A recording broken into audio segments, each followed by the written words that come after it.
तो हमारे भी एक संपर्क के लोग हैं, नरेंद्र जी, जो अभी आत्मनिर्भर सेना के राष्ट्रीय अध्यक्ष संस्थापक है, वो चला रहे हैं। उनसे भी काफी प्रेरणा मिली। और जब हम, क्योंकि हमारे पुराने संपर्क के लोग हैं, तो जब हम उनसे मिले तो फिर इस विषय पे चर्चा हुई। वहाँ से उनके साइड से बहुत सारा सहयोग मिला, जिसकी बदौलत आज ये चीज गौशाला इतनी बड़ी हो चुकी है।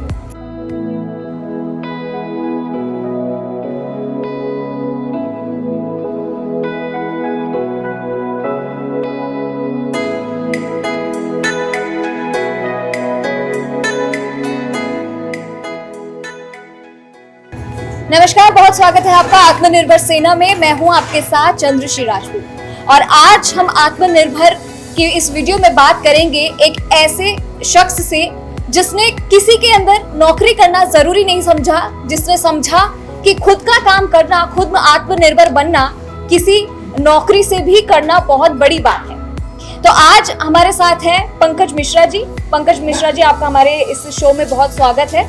जी धन्यवाद, और आपके दर्शकों का भी धन्यवाद जी। और आज हम पंकज जी से बात करेंगे क्योंकि आज हम उनकी गौशाला में आए हैं और ये वो काम बहुत पुराने समय से कर रहे हैं। तो आज के इस वीडियो में हम बात करेंगे उनकी जर्नी की, कि कैसे उन्होंने इसकी शुरुआत की और क्या उन्हें इस चीज को करके खुशी मिल रही है, इस काम को करके उन्हें खुशी मिल रही है। तो पंकज जी, सबसे पहला मेरा सवाल आपसे यही होगा कि आप सबसे पहले तो अपनी जर्नी के बारे में बताइए, मतलब संक्षेप में अपने हमारे दर्शकों को, कि किस तरीके से आपने इसकी शुरुआत की और अब आप अपने आप को कहाँ देखते हैं। देखिए, गौपालन से पहले जो मेरा पैसा था, व्यवसाय था, वो मैं स्कूल चला रहा था जी। और काफी अच्छा चल रहा था। बीच में कोरोना आया, लॉकडाउन लगा, तो स्कूल थोड़ा सा अव्यवस्थित हो गया, चरमरा गया। उस बीच में क्या हुआ, स्वास्थ्य को लेकर बहुत सारी समस्याएं उत्पन्न लोगों के बीच में। फिर मैंने जब इस विषय के बारे में सोचा, कुछ इस पे पाया, तो वहाँ पे महसूस हुआ कि जो हमारे खाने पीने की चीजें होती है, सारी बीमारियां वहीं से पैदा हो रही हैं। और हम क्या खा रहे हैं, क्या पी रहे हैं, इसके बारे में हमें पता नहीं होता है।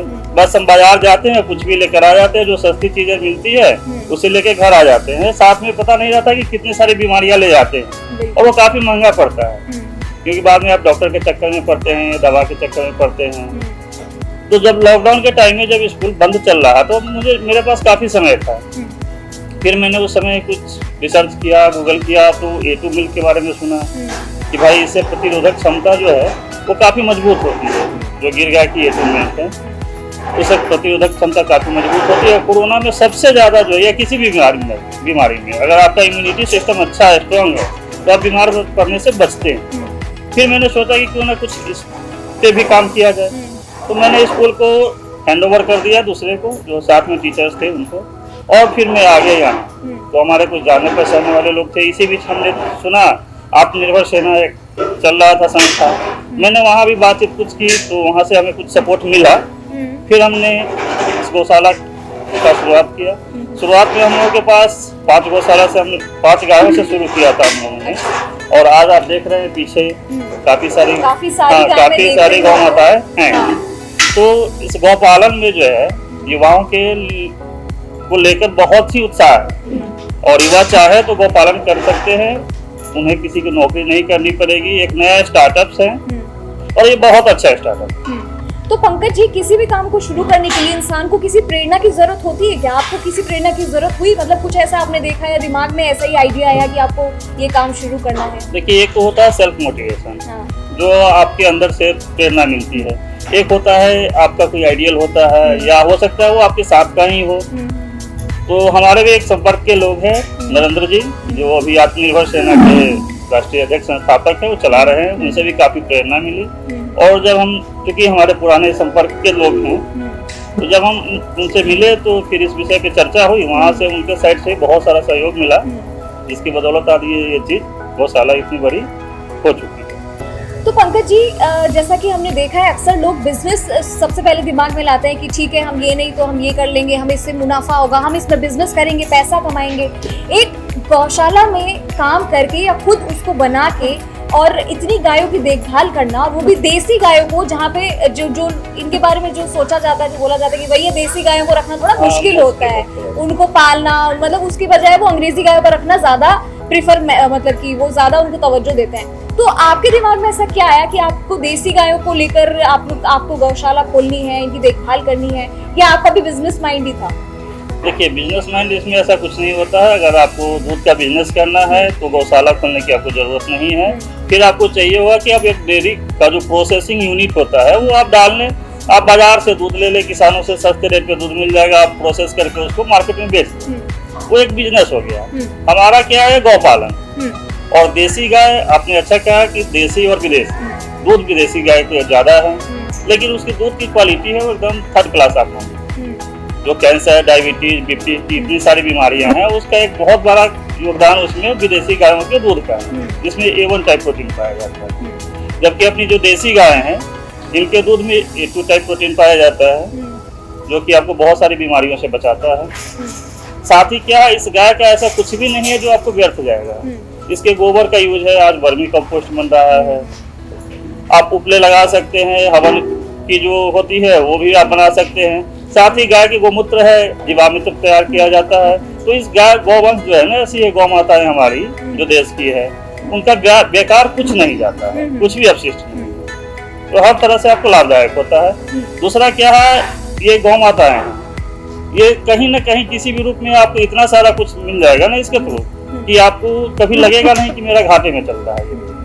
अच्छा, आपकी जो मैंने बाहर देखा था अभी जब हम एंट्री कर रहे थे, तो गेट जो आपने बोर्ड लगा रखा था वो स्वदेशी VIP लिखा हुआ है, तो ये थोड़ा अलग सा भी नाम, यूनिक सा भी लग रहा है। स्वदेशी भी है और VIP भी है, इसके पीछे का क्या कारण है?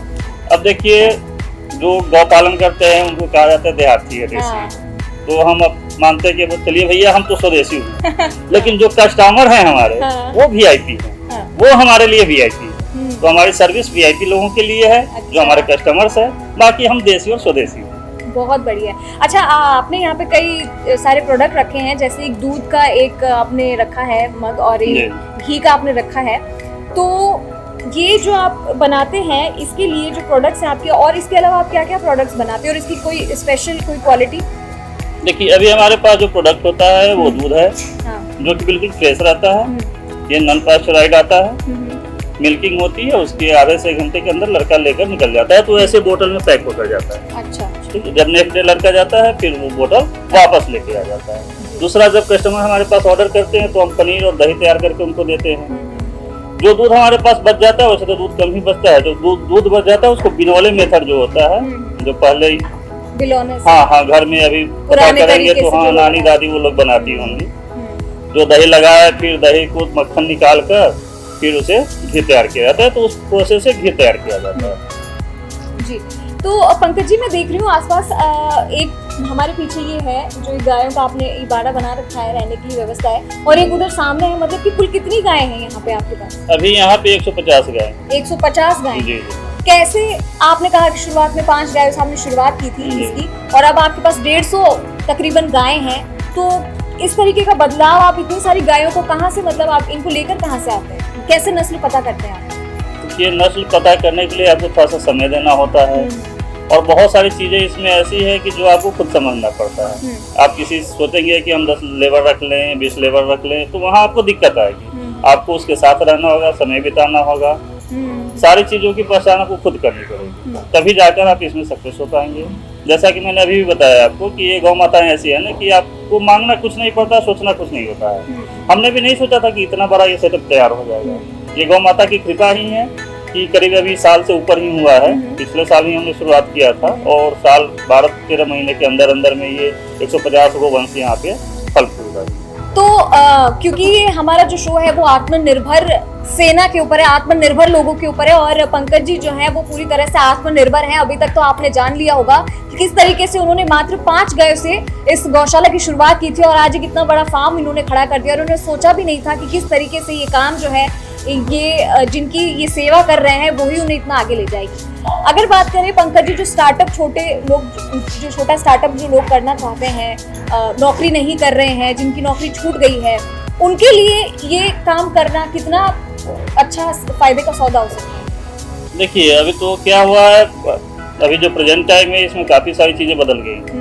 बहुत अच्छे जो थे, सर्विस में थे, जॉब में थे, उनकी नौकरी बंद हो चुकी है, छूट चुकी है, क्योंकि बहुत सारी कंपनियां बंद हो गई, या उनकी जो क्षमता थी स्टाफ की वो कम कर दिया उन्होंने।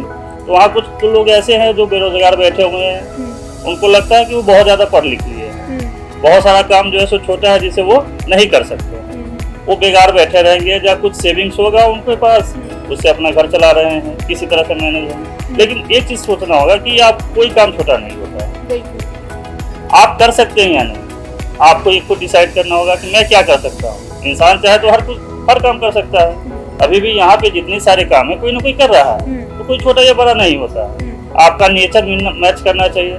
अभी हम देख रहे हैं बहुत से युवा है जो अभी नेचुरल तरीके पे आ गए हैं, और ये जो नेचुरल तरीके है, ऑर्गेनिक खेती कर लीजिए, ग्रीन फार्मिंग, आप किसी का फैमिली फार्मर बन सकते हैं, आप उनके घर सब्जी दे सकते हैं, दूध दही की सप्लाई कर सकते हैं, यानी खाने पीने के सारे राशन की सामग्री आप कर सकते हैं। अब सोच लीजिए देश की आबादी कितनी है, अगर चाह नहीं हुआ तो कोई बेरोजगार नहीं बैठेगा। बिल्कुल।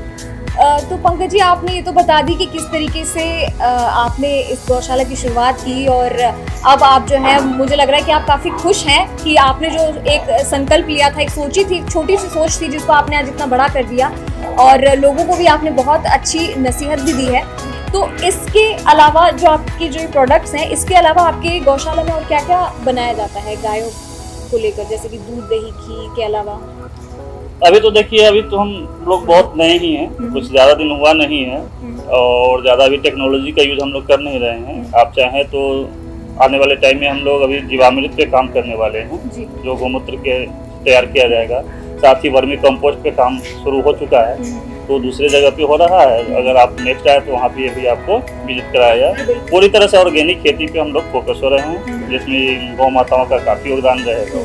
जी, तो पंकज जी से बात की हमने और जाना कि किस तरीके से आप, कोई भी काम छोटा या बड़ा नहीं होता है। पंकज जी ने बताया ये कोई भी काम छोटा और बड़ा नहीं होता है, और छोटी सी शुरुआत से आप इतनी बड़ी कामयाबी हासिल कर लेते हैं, आपको खुद ये पता नहीं होता है। आत्मनिर्भर सेना के जरिए हम आपको यही संदेश देना चाहते हैं कि आपको जागरूक होने की जरूरत है, आसपास देखने की जरूरत है कि आप इस छोटी सी चीज से भी बड़ा अच्छा बिजनेस कर सकते हैं। और अगर आप बेरोजगार हैं तो डरिए मत। आत्मनिर्भर बनना यानी कि खुद को तैयार करना और खुद के लिए वो मुकाम हासिल करना जो आप किसी के अंदर नौकरी करके भी नहीं पा सकते हैं। पंकज जी, आपसे बात करके बहुत अच्छा लगा हमें। आपने इतनी सारी चीजें हमें बताई और किस तरीके से आपने आत्मनिर्भर बनकर हमारे युवाओं को आज एक प्रेरणा बनकर दिखाया है। तो आज के इस वीडियो में बस इतना ही, और आप देखते रहिए हमारा जो आत्मनिर्भर सेना है उसको आप फॉलो करते रहिए। हमारा फेसबुक पेज है, ट्विटर हैंडल है, और इंस्टाग्राम पेज पर भी आप हमें फॉलो कर सकते हैं। और इस तरीके की रोचक कहानियां मैं आपके साथ हर बार लेते आऊंगी, और अगर आपकी भी कोई कहानी है तो आप हमारे साथ शेयर कर सकते हैं। नमस्कार।